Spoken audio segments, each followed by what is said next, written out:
Hey guys, it's Derek from the Olive Oil Co. Today we are gonna squash this recipe. Sorry if that was really loud, but we are making stuffed acorn squash.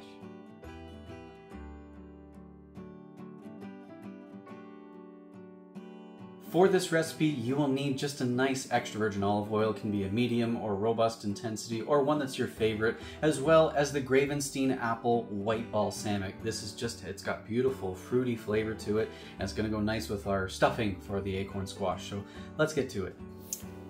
So the first thing you want to do, obviously, is to cut your acorn squash in half. This one's pretty fibrous.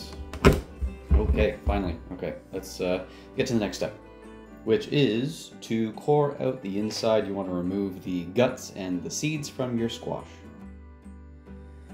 Alright, before we get on to anything else, I do want to mention you want to preheat your oven to 400 degrees. Ours is all ready to go.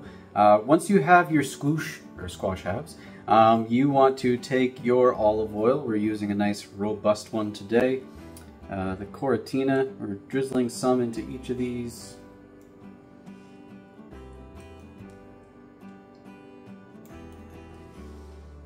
And then you want to take a basting brush and make sure everything gets coated in the olive oil. Once you've basted with the olive oil, you want to just get some salt on each of these. About 3 cranks worth. So this next part is important when we get to the roasting. You actually want to turn these cut side down on your tray.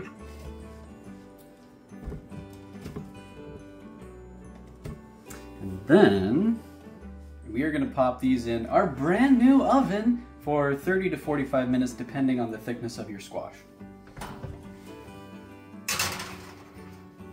There we go. Now we're going to start on our stuffing. Alright, so first we need to get some quinoa cooked, so I have half a cup of quinoa here. Pop in our pot. I'm going to set this to high, as well as add a cup of water.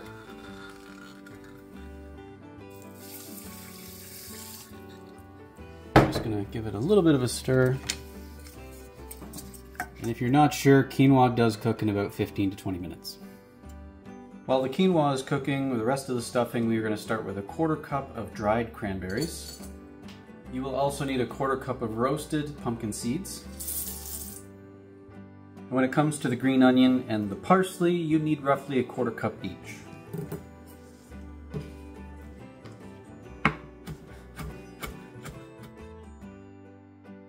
With the parsley, I'm just going to do a little pass through this way. Rough chop like that, and we're going to throw that in with the rest of our stuffing. You will need a clove of garlic or a teaspoon of minced garlic, so we're going to throw that in there. And we will also need a tablespoon of lemon juice, so get that dash in there. And when it comes to the Gravenstein apple white balsamic, we need a tablespoon of that, so let's get that in there.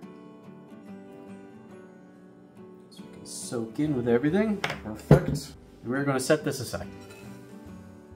So you need 2 different types of cheese for this stuffing. Originally it calls for Parmigiano Reggiano and feta, but we are just using a soft goat cheese for the one, which is about half a cup, as well as we are using a Capranero. It is a goat cheese from Italy, has the hard cheese part of it instead of the Parmigiano Reggiano, because basically we did some food intolerance tests recently and we're just swapping things in. So you'll need to grate this one up and cut your soft goat cheese into little cubes.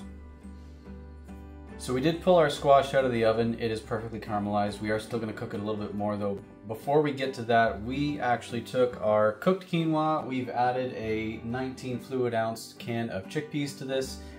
Just wanted to cool down the quinoa with the chickpeas a little bit. Make sure you rinse your chickpeas before you add it to this. So we're going to throw this in with our stuffing.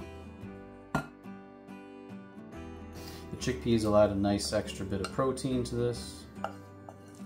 Now that that's in, we are going to add both of our cheeses. So let's get our soft cheese in there. As you see, breaking it up into chunks is going to make this go a little bit more of everywhere throughout the stuffing. And we've got our harder cheese. At that point, you want to give it a good mix. So once this is pretty well combined, there is saltiness in the cheese as well as the salt we added in earlier. Just take a little nibble, palate time as some chefs like to say, like Massimo Bottura. So let's get a little bit here. I'd say maybe just a little bit of salt, but that's pretty close. So now we get to stuff the acorn squash. So let's divvy this up as equal as possible. You can also press your stuffing down into the squash to get as much in it as possible, but not to the point where it's overflowing the squash. Once these are all filled to the brim,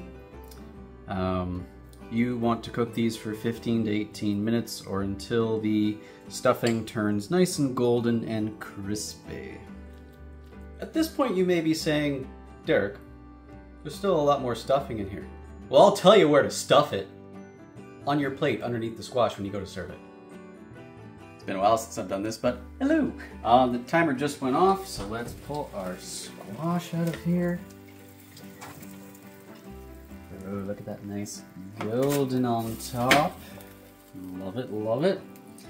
Alright, we are going to go ahead and get these plated up.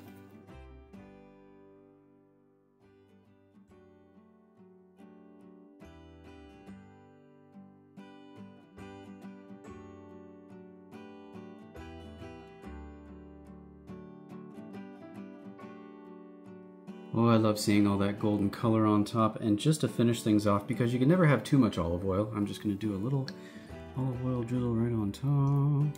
Perfect. Now I'm going to go for my little bite. This should be nice and soft for the squash. It's perfect.